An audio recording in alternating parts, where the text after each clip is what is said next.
Welcome back from the break. You're still watching This Week, and I'm Sonna Sambo. Now, 8 African countries, including Nigeria, have been hit by major internet disruption during the week as a result of undersea cable damage. But the good news coming is that repair works have begun, and it may take 3 weeks for the undersea cable cords to be repaired. And the major failure that was experienced happened along the West African coast. According to the Nigerian Communications Commission, the repairs are ongoing. Now, the service disruption has negatively impacted data and fixed telecom services in several West African countries, including Nigeria, Ghana, Senegal, Cote d'Ivoire, among others. And of course, Main one of the service providers, says it may take 3 weeks before it's completed. Well, to help us take a look at the impact of the service disruption on businesses, we have joining us in the studio from Lagos, the chairman of the Association of Licensed Telecoms Operators of Nigeria, ALTIN, Gbenga Adebayo. Thank you so much for joining us, sir. So can you bring us up to speed on this talk here and there by Main one of the service providers, that it may take up to 3 weeks before a vessel is able to lay another cable or repair it? Thank you for having me. I will speak on behalf of the industry, the telecom sector, what we have experienced and the impact on service disruption.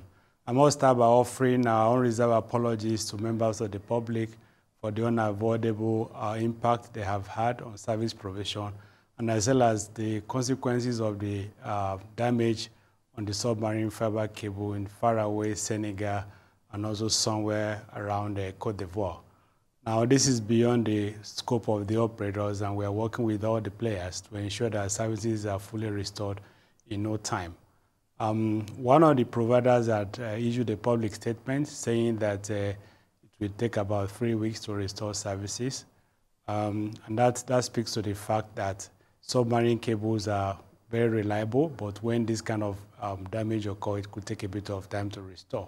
But the good news is there are multiple cable providers into Nigeria. What has been done in the last 24 hours is to reroute traffic through other providers to get into the country. And so we've been able to minimize this impact, and services are gradually restoring. What we are now seeing is actually the congestion due to what has happened on Thursday afternoon. So the assurance to the public is that there is really no cause for alarm. We think the worst is over. Over the next days, things will ease out, and we should have normalcy returning to the international data network. All right, so could we actually attribute this challenge to a sabotage, or is just a normal glitch or wear and tear? From the report we have received, it's due to undersea activities, not necessarily due to human activities. Now, submarine cables are generally very reliable. And like you may have read in the report, this hasn't happened in the last 10 years. And so we must give credit to the providers for being able to provide services over so many years. But they are susceptible to a certain degree of damages, particularly when they are near the landing stations by the seashores. And this can be due to activities of marine ships coming or dropping their anchor, or due to excavation or other things, and in very few cases due to willful damage. But what we have seen, what we have read in this and the report we have received is that this is naturally due to natural changes in the undersea conditions on the seabed, and it's not suspected as due to any known human activity. But we will get more reports in the next couple of days, and I'm sure the public will be kept abreast as to what exactly happened. But so far, sabotage is not suspected. And so far, it's also not traceable to any deliberate human activity. They are saying that it's due to some natural occurrence in the seabed, and this is what may have put some pressure on the cable that may have led to the damage. Restoration will take that long because submarine cables require significant high level of engineering to do. They are not like surface cables that you can lay, you can restore in few hours or few days when you have failure. In this case, you need some level of expertise to go actually with special equipment, with divers to go below the sea, with special equipment to do that, to bring it on the water surface, restore it, and then take it down to bury. So some measure of engineering is required, and this requires the measure of logistics with marine companies to have it done. So that's why it's taking that long. It may take that long to restore services in that particular instance and on that particular link. But there are other providers, and these alternatives have been explored, and that's why we've been able to take down the pressure on the international gateway. And how would you advise businesses to actually conduct their businesses during this period, especially including users, end users who have been complaining on social media that their networks are very slow and then they are unable to access their pages and all of that? So how do you advise them to actually make the best out of what looks like a sad situation at the moment? I think other than seeking for their understanding, I will also seek for patience on behalf of the industry. Reason being that what we are now seeing is congestion arising from the glitch. And because everybody is trying to go on the data network, everybody is trying to do something, and so the links are a bit slow in responding. I'm sure that once the congestion eases out in the next days, things will get better. So I'll appeal to the public to please bear with the industry on what has happened, and to exercise some patience in making an attempt to complete their transaction over the data network. Now, to mitigate again this kind of occurrence in the future, I'm sure the industry will do a post-event analysis of what has happened. And all of us as stakeholders will pull together to see how we can mitigate against this impact if it ever happens in the future. But as we have seen from experience, these kind of cables are very reliable. They offer high reliability and high availability. And players have done the best effort to ensure that till now we never had this kind of occurrence. But again, it's not in our control as network operators in Nigeria. You have seen that it happens on international waterways, and the impact is not just in Nigeria, it's across West Africa and even some parts of Europe. So what we will do is to ensure that if this kind of thing occurs in the future, the impact is mitigated in some way or the other. And I think this is what stakeholders will have to do next.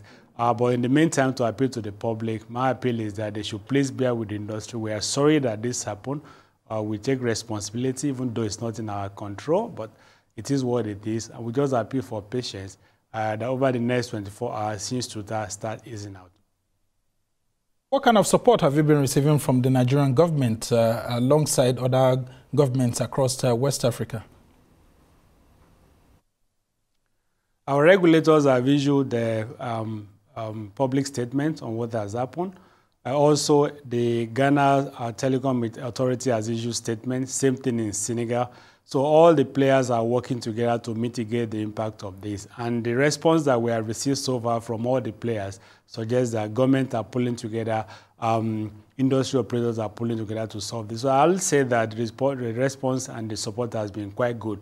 That's why we've been able to minimize the impact in the last 24 hours. Just before I let you go, there was a report by NetBlock, a global internet monitoring organization, which released a preliminary report on Friday, saying that Nigeria was madly affected as internet disruption was by, I think, 72% or so. Talk to us about other countries which were listed as having had serious impact, like Togo, Cameroon, Gabon, Namibia, and Niger. How within your union and interconnectivity, how they have been faring in their own countries? Given that the size of the Nigerian network is bigger than any of the countries that you have mentioned, it's commonplace that the point of impact may not have been here, but the consequence will be a lot more felt by subscribers in Nigeria. Because if you look at these other countries you have mentioned, I'm not sure the total net number of their subscribers is up to what we have for all the 3-4 countries that have been affected. That could be as high as what we have in Nigeria. So even if we look at the percentage, the weight of percentage of subscribers in Nigeria, it might be higher than those countries. This didn't happen in the shores of Nigeria, but you can see the spillover, the net effect on our country. So what I will say is that, yes, statistics show that it happened in other places, but numbers show that we may have been more affected in Nigeria because of the size of our national network, not because there has been anything done wrong here. And as you have seen also in the report, this is not due to network activities, due to activities that are external to the network providers. But rightly, we are getting the support of all the stakeholders, and we hope that we should be out of this in a matter of hours, not days. All right, that's a fine place to actually leave this conversation. We must thank you so much, Gbenga. Adebayo is the chairman of the Association of Licensed Telecoms Operators of Nigeria. And of course, you've helped us to understand all the challenges we've been having with internet outage, not just in Nigeria, but of course, other West African countries. We must thank you so much for your efforts. And of course, your profuse apology to the public. We just hope that it's all accepted by users across the nation. We must thank you so much for joining us to have this edition of This Week, and it's on this note that I would like to thank you for being with us throughout, and see you next week. I'm Subsea.